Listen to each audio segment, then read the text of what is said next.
I want to start by asking you this morning, and I'm not looking for you to shout out answers. I just want you to think about this question and come up with some answers in your mind. But the question is this: what is the meaning and purpose of life? How would you define that this morning? If somebody came to you this week, and it could happen, but what if somebody came to you this week and said, you know, what is your purpose for living? Why do you get out of bed in the morning? Why do you do the things that you do? How would you answer that? What would come out of your mouth? What would you say? And would it be any different from anybody else's purpose? Or would you struggle to answer that? Would you struggle to come up with an answer? I did what I often do just to get some ideas, and I went on to the internet and put in one of the search engines, the meaning of life. And boy, I came up with some really interesting stuff. Some of it I didn't understand at all. I was more confused by what they were trying to tell me than I was before I started. But one of the web pages I came to listed a number of what I would call great thinkers. And I think if I can pronounce them right, and you may need to help me, if I can pronounce them right, I think you'll probably recognize some of the names that I read. But they were considered, I guess the right term is philosophers, great thinkers of their day, and all of them seem to come up with an answer to the meaning of life. And here's what some of them said. Plato, that's the easiest one to pronounce probably. Plato said this. He said, the meaning of life is in attaining the highest form of knowledge, which is the idea of the good, from which all good and just things derive utility and value. Now, I don't know how helpful that is. But in a nutshell, he says that the meaning of life is in attaining the highest form of knowledge. Then I was reading about what Aristotle said. And this one confused me at first, but after I read it 4 or 5 times, this is probably one of my favorites, because I think, while I don't agree 100% with what he said, I don't want anybody to think that I do, I think that if you dissect what he said, you can at least come to understand what he's meaning and finally come to a good understanding of what the meaning of life is. But it may be confusing up front. But here's what Aristotle said. He said, if action A is done toward achieving goal B, then goal B would also have a goal, goal C. And goal C would have a goal as well. And he said, so would continue the pattern until something stopped its infinite regression. Aristotle's solution is the highest good, which is desirable for its own sake and is its own goal. And then he goes on and says, the highest good is not desirable for the sake of achieving some other good, and all other goods desirable for its sake. This involves achieving happiness, well-being, flourishing, and excellence. Now, I believe that our purpose for life is much higher than what he concludes there. But I also believe that he has a point. If we're doing something, it's to achieve something else. And if we achieve this, there's a purpose for achieving this. And if I understand him right, he's saying that we eventually get to a point where that is the goal. Because we're not striving for this to achieve something else. That is the goal. And I'm not going to conclude at this moment what I think that goal is, although we will get there in the course of this study. If we're going to understand what our purpose in life is, we have to boil it down to the one thing that we're striving for above all else. Now again, he believes that that is virtue and happiness and well-being. I believe it's much higher than that. But that's what Aristotle said. Now I get into these tough words. Antisthenes. I think I say that close. Antisthenes says, the purpose of life is living a life of virtue, which agrees with nature. Happiness depends on being self-sufficient and the master of one's own mental attitude. Suffering, he says, is the consequence of false judgments of value which cause negative emotions. Again, all of these come up with a meaning of life. I think all of them are confused. I think all of them are struggling themselves to come up with the true meaning of life is. One more, Epicurus. Epicurus taught that the greatest good is in seeking modest pleasure, to attain tranquility and freedom from fear via knowledge, friendship, and virtuous temperate living. Bodily pain, he says, is absent through one's knowledge of the workings of the world and of the limits of one's desires. Combined, freedom from pain and freedom from fear are happiness in its highest form. Now, again, that was their stab at the meaning of life. Now, Solomon addresses everything that they said. And Solomon, after addressing what they say, in his own words says, it's all vanity. Everything that they're striving for is vain. It all falls short of coming to what the real purpose and meaning of life is. As I thought about the purpose and meaning of life, I thought, people have been struggling since, and then I realized I said this wrong the first time. People have been struggling since the beginning of time to come up with the meaning of life. And I realized I said that wrong, because that's not true. They weren't struggling in the Garden of Eden when Adam and Eve were there with the meaning of life. They had the meaning of life. It was there. But since the fall of man, since they walked away from their Creator and disobeyed God, since the beginning of that time, people have struggled with what the meaning of life is. They've struggled to grab a hold of exactly what our purpose in living is. This morning, as we begin a series in Ecclesiastes, we see what I would consider to be the wisest man who ever lived. As Solomon is going to struggle to answer the question of what the meaning and purpose of life is. The interesting part to me, or probably the sad part to me, is that Solomon is going to try to answer what the meaning of life is without God. Solomon is going to try to come up with the meaning of life, and if you notice in the first 2 chapters, he's going to leave God out of it. And as he leaves God out, he's writing from his own perspective. He's writing from his own thinking, his own processing, and his own way of trying to understand what life is without God. It's interesting to me because what we're going to see in Solomon's writing is this. If we leave God out of the meaning and purpose of our lives are going to be without meaning and without purpose. If we leave God out of the meaning and purpose of our lives will be without meaning and without purpose. And I'm not a psychologist by any stretch of the imagination. But as we read chapter 1 and 2, you're going to see Solomon, I believe, in the depths of depression. Solomon is down in the dumps. He is depressed. He is overwhelmed trying to understand what the meaning and purpose of his life is. As a side note, I thought, that really is something that all of us need to grab a hold of. It's something that all of us need to grab a hold of. That without God in our lives are empty. Without God in our lives are meaningless. There is no real, eternal, lasting purpose in our lives. As I thought about that this week, I thought, the world today, in my opinion, is doing a really good job of trying to take God out of things. Our world today is taking God out of schools, and out of courthouses, and out of the legal system, and out of society, and out of government. The world today is pushing real hard to make sure that God gets taken out of all of those things. And as God is being taken out of those things, young people are growing up without a purpose, without direction. They're growing up with lives that really don't have meaning. Because there's no higher purpose in their lives than them.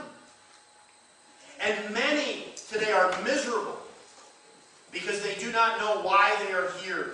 They do not know where they are going. They do not know what their purpose is. And they're being taught in the midst of those things that God did not and cannot have a part of it. And if you conclude, as many are teaching and saying today, that we as human beings came about by accident and chance and randomness, there is no other conclusion than that our lives are simply to be lived and to die, and that's it. I don't know about you, but that leaves me empty. That leaves me lacking. That leaves me needing and wanting something more. And Solomon is going to address that. Solomon is going to address that. In verse 1 of chapter 1, he says, "The words of the preacher, the son of David, king in Jerusalem." The writer here is introducing himself. He refers to himself as the preacher. And I believe simply all that means is that Solomon has a message to share.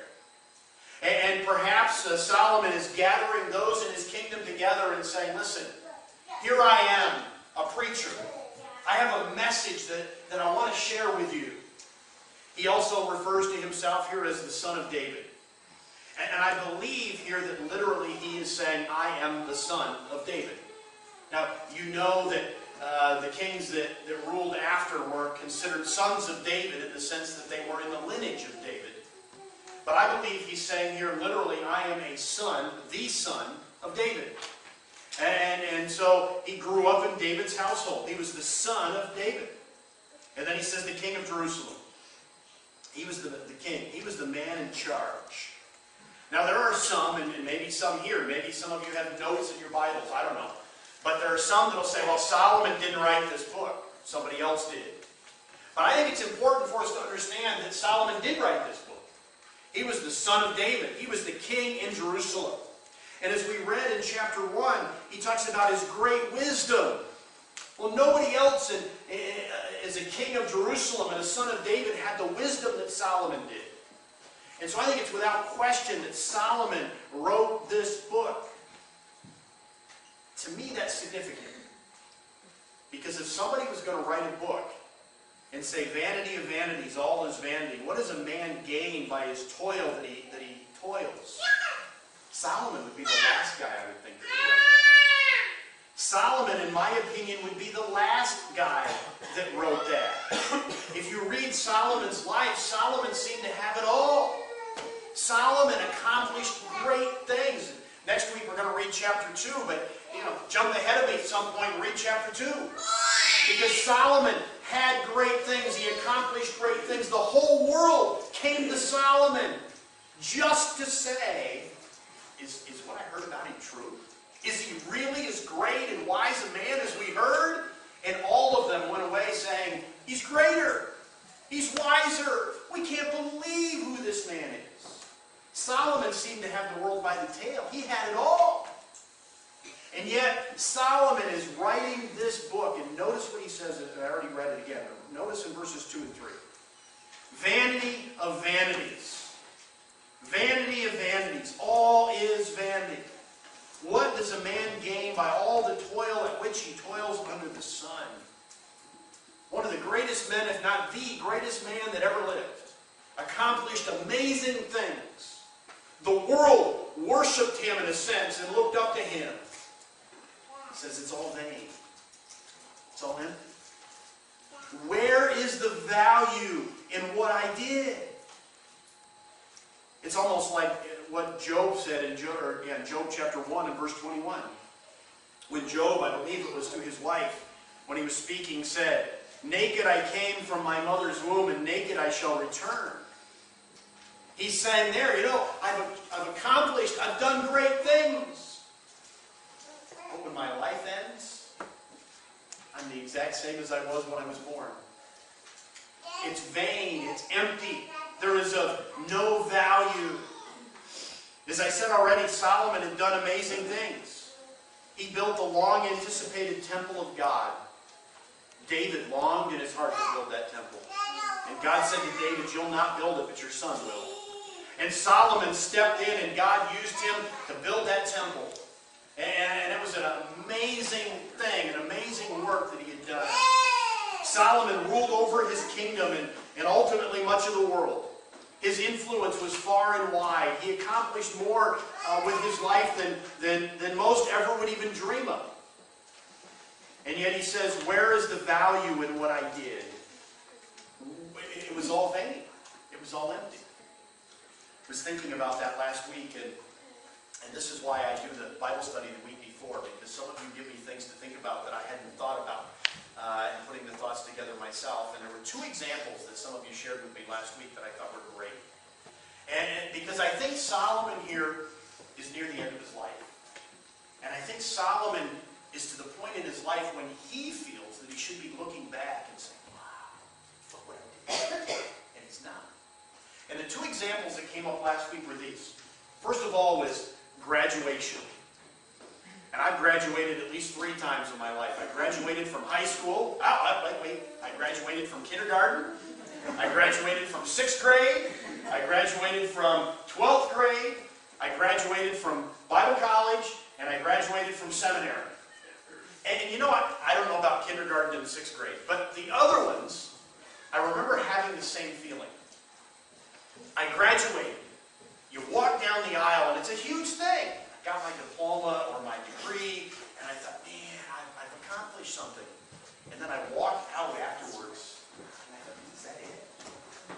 I don't know what I thought was going to change, but I remember thinking, is that it? I mean, I worked hard for these things, and I'm done. There's nothing more. This is it. And I thought, maybe you've thought that, and maybe you haven't. But I thought, I think that's where Solomon is. And then somebody else, actually 2 different people last week said, yeah, it's kind of like retirement. And I haven't experienced that yet. But they said, we worked and we strove and we did things our whole lives. And then we retired. And now all of a sudden we're looking back at our lives thinking, is that it? What did I accomplish? What value was all of the things that I worked hard on for years? And I really think that that's where Solomon is. He's saying, I'm at the end of my life and I'm looking back and where is it? Where is it all at? Where's it gone? What great thing have I accomplished that isn't going to be at some point shoved aside? In order to prove his case, Solomon moves ahead here. And in verse 4, Solomon says, verse 4. He says, a generation goes and a generation comes, but the earth remains forever. Now that's encouraging, isn't it? Not really. But that's Solomon's conclusion. He says, one generation comes, and he said eventually they pass away. And another generation comes. And eventually their time ends, and another one comes. Solomon here is talking, I guess, about what we might call the circle of life. One generation is born with great plans, and every generation is going to change the world. Every generation is going to change the world. And eventually that generation passes away and another one takes over. And they have great plans. They're going to change the world. And eventually they pass and another generation takes over. And Solomon says the generations come and go, but the one thing that seems permanent. And again, he's writing from his perspective.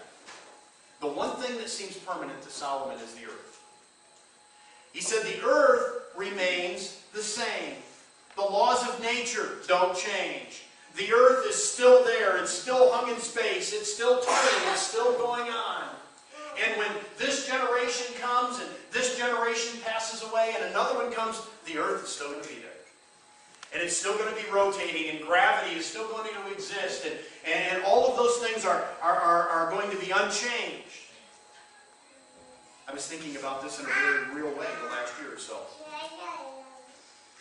My grandmother passed away. And in the midst of that, and many of you have been there, we begin to clean out our house. We begin to clean out the rooms upstairs, and we begin to clean out the closets and the attic, and it was kind of, it wasn't kind of, it was a sad experience. Because we're taking out things that she had kept for the 92, 3, 4 years of her life. Things that were meaningful to her. She had kept them. And we're looking at them and saying, we don't want these things. I don't want these things. A few things that we kept, they had sentimental value. Many of them we took to the auction, or many of them, it sounds cold, but we threw away because they weren't of any value. And they were meaningless to us. And I thought, how sad that is. How sad that is.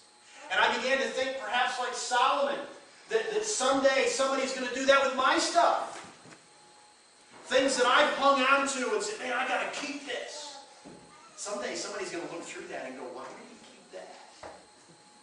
I don't get it. And that's where Solomon is at. Solomon is saying, yeah, these things remain, but I don't remain. And I pass and somebody else comes and they take over. And then he goes on in verses 5 and 6. The sun rises and the sun goes down and hastens to the place where it rises. The wind blows to the south and it goes to the north, and around goes the wind. And on the circuits, the wind returns.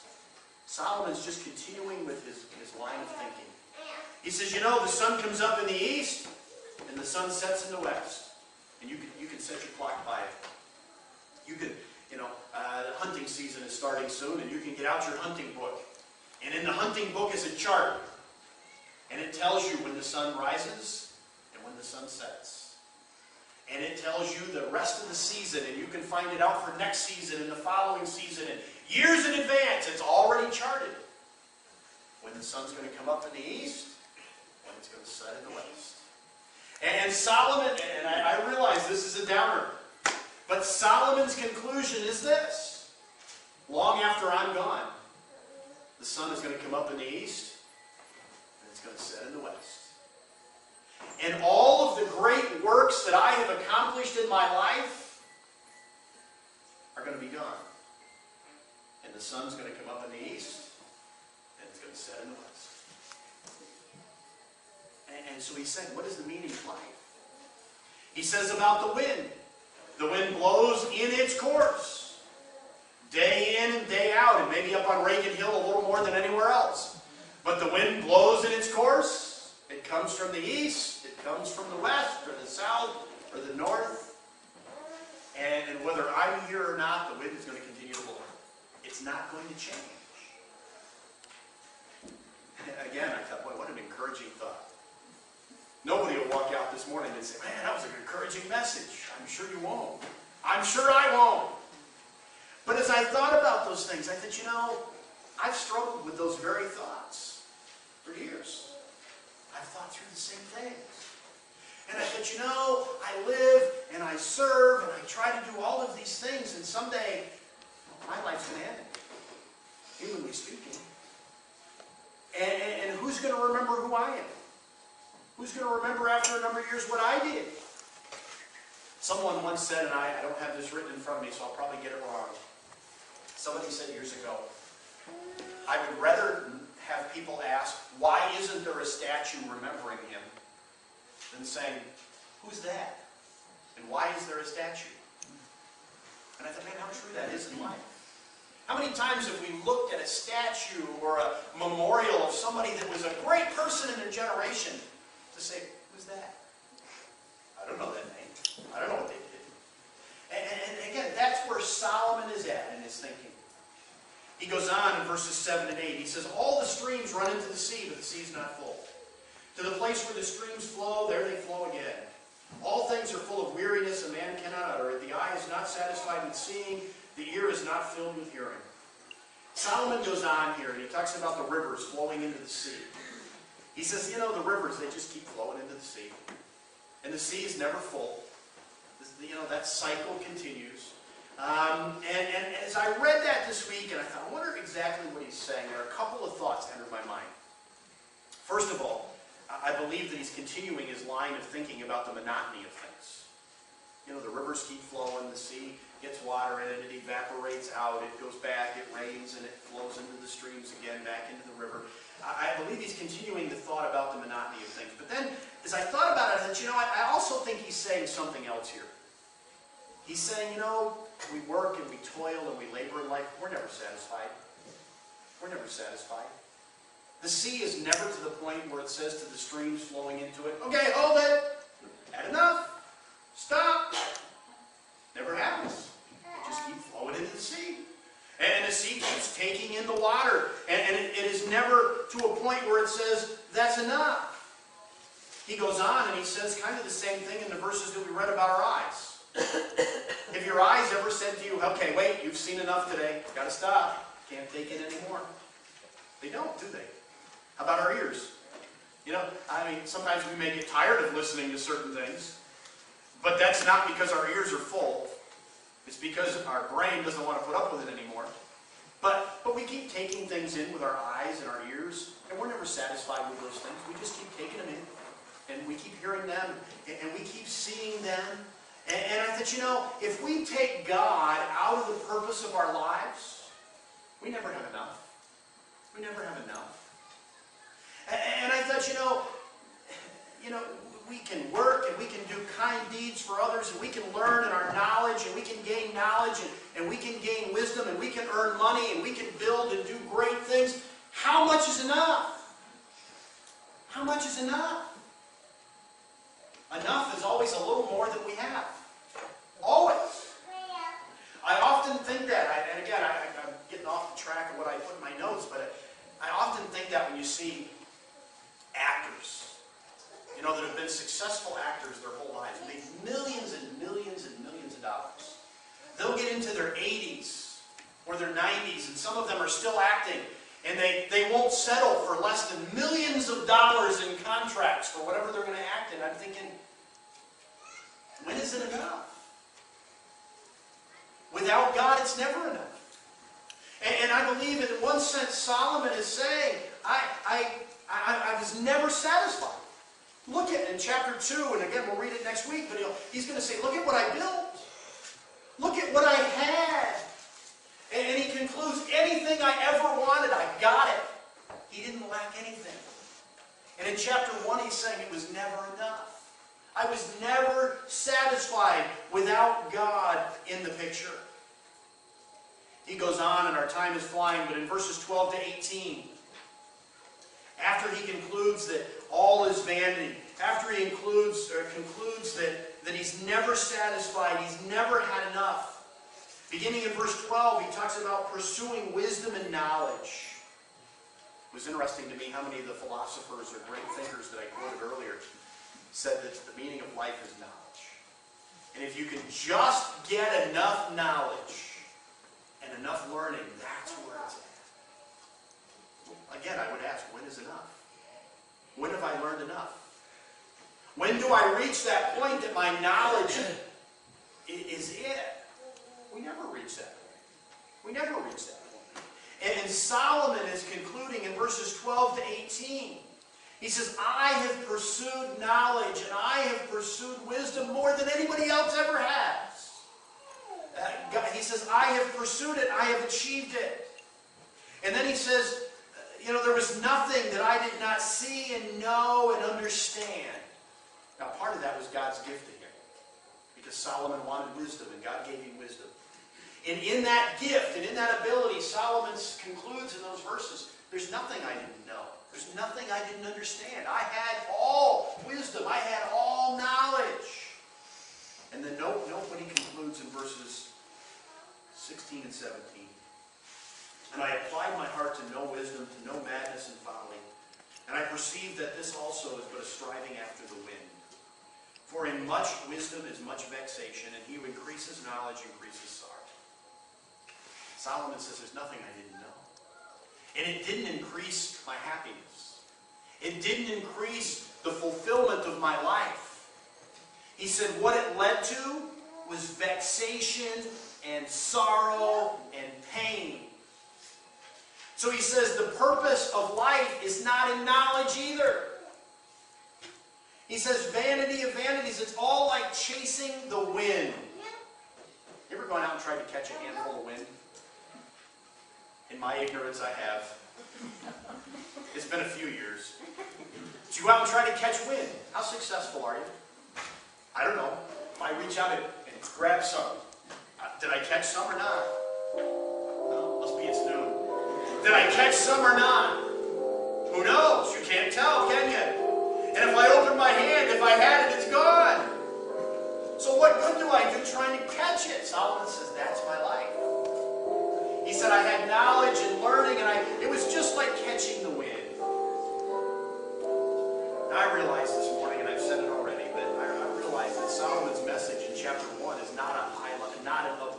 message. I know that. But I believe it's an important message. I believe it's a message that we all need to grab a hold of. And as we close this morning, I want to close by asking or having us ask another question. What are you pursuing in your life with all of your heart and soul and mind? What is it that you are pursuing above all else in your life? Why do you do the things that you do? What is your purpose in living? And the conclusion that we need to make based on what Solomon said is this. If God is not in it, you're just trying to catch the wind. If God is not in it, you and I are just trying to catch the wind. Why do you go to work every day?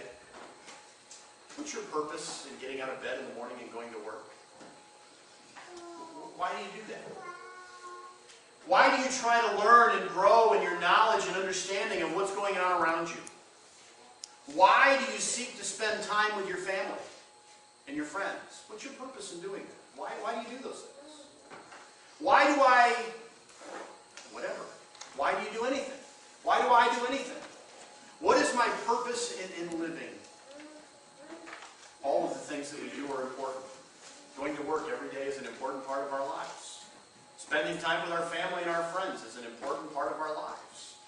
Reading and learning and growing in our knowledge and understanding of our world is important, and we need to do those things. But all of those things need to have a higher purpose than just those things themselves. All of them, I believe, and Solomon will get to this point in our study, all of them need to be done to bring honor and glory to God, or they'll all leave us wanting. If we do not do the things that we do in our lives, we will never be satisfied. If we don't do those things to the glory of God, we will never be satisfied. We will always want more. We will always feel that we need to accomplish just a little bit more. And at some point in our lives, we're going to realize we're never going to get that much. And then we're going to be right where Solomon was in chapter 1, saying, what is it all about? What is my life? Our goal, our purpose in living needs to be to hear the words from God. Well done, good and faithful servant. Well done. Enter your rest. Come into my presence. Enjoy the place that I have prepared for you. Without God, there is no meaning. With God, there's meaning and purpose in our lives. And we're going to see that as we go through Solomon's conclusions throughout the book of Ecclesiastes. Let's take a moment and pray. Heavenly Father, I thank you for the words that Solomon shared. And Lord, I have to believe that Solomon was broken as he shared these words. I have to believe that he was looking back over his life and just thinking, is that it? I've done so much, and yet now in his life it seemed like so little. And Lord, I just pray that even as we think through some of these things this morning, I pray that it wouldn't depress us. I pray that it wouldn't drag us down. But Lord, I pray that it would cause us this week to stop and evaluate where we're at in our lives. I pray that it would cause us to stop and just ask, why am I doing what I'm doing? And Lord, I pray that we would come back to the place in our lives of realizing what our purpose is. And I pray that we would be recommitted to having as a purpose glorifying you and pleasing you in our lives. There is no other eternal purpose. There is nothing else that lasts beyond this generation. And Lord, I pray that we would be recommitted to putting you first in all that we say and do. We thank you in Jesus' name.